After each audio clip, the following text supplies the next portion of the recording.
Welcome to sadywelljapan.com. Today's lecture is reporting your overseas asset. This is the flyers from the Japanese National Tax Agency. It says that if you are a permanent resident in Japan and if you have the asset in overseas, which is exceeding 50 million Japanese yen, you have to report the detail. You have to disclose the detail of your asset to the tax office, and if not, it say there is a penalties. Let me explain you this rule in detail. This rule said from January 2014, the permanent resident who owns overseas asset valued at over 50 million Japanese yen as of December 31st must submit a statement of overseas asset by the next year, March 15th, which is same as the deadline for the individual income tax returns. So there is two keywords. The first one is the permanent resident, and the second one is the asset must be over 50 million Japanese yen. Let me explain you each item. So that the first keyword is a permanent resident. I think you may remember that there are three types of the residency under the Japanese tax law. The first one is non-resident, the people who is not living in Japan. It's quite simple. And the other types is the resident. And resident can be separated into the two types. The first type is non-permanent resident. So which means that if you do not have a Japanese nationalities and if you lived in Japan for 5 years or less in last 10 years, you are categorized as non-permanent resident. And if you are not non-permanent resident, if you're other than the non-permanent resident who are living in Japan is categorized as the permanent resident, and this permanent resident has to file the overseas asset report. So what kind of asset you have to report? It's like bank deposit in overseas bank account, and bond or stocks, and real estate also.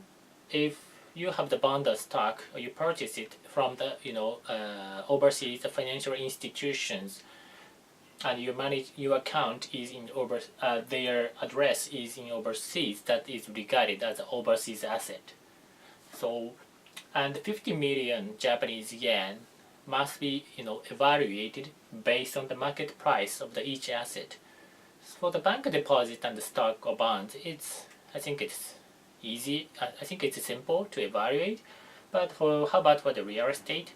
Well, we need to estimate the market price rationally. For example, like if your country has the real estate tax or fixed asset tax, and if there is a tax basis for that, we can use that number to evaluate the real estate price of your real estate price.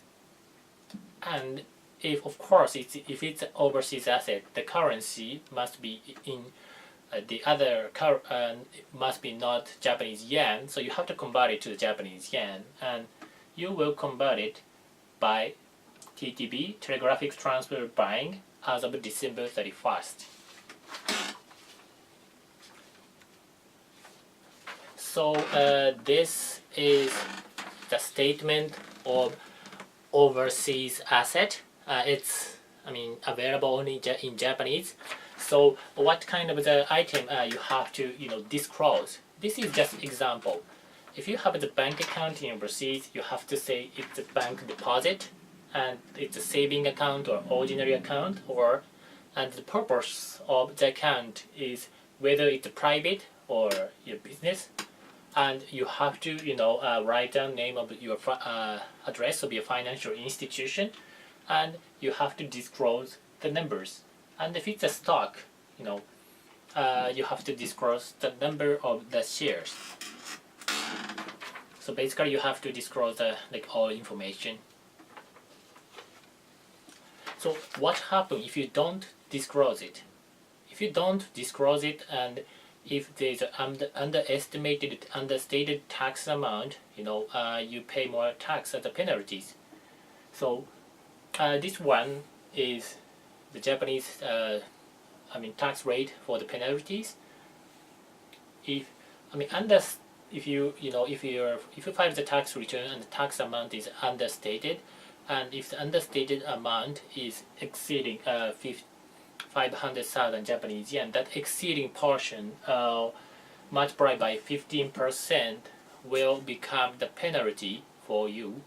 And if the amount for the portion less than the 500,000 Japanese yen, you multiply by 10% and become a penalties. And for the not filing the tax return, penalty tax rate is a little bit higher, 20% for the amount exceeding 500,000, and 15% for the amount which is less than the 500,000 Japanese yen. So if at the tax audit, if the tax officer find out that there's an understated amount, but if you have filed overstatement of the overseas asset, these penalty tax rate can be decreased for the 5%. And if you haven't submitted the overseas asset report, and your income was understated related to these not reported overseas asset, your penalty tax rate will increase 5%. So this is an important point. I think not all people are really reporting their overseas asset to the Japanese tax authority because nobody wants to report it. But we need to remember that that Japanese bank is reporting the international money transfer to the Japanese tax office if the amount is 1 million yen or more. So they have the information. And also at the tax audit, the Japanese tax authorities can check your personal bank account without your permission.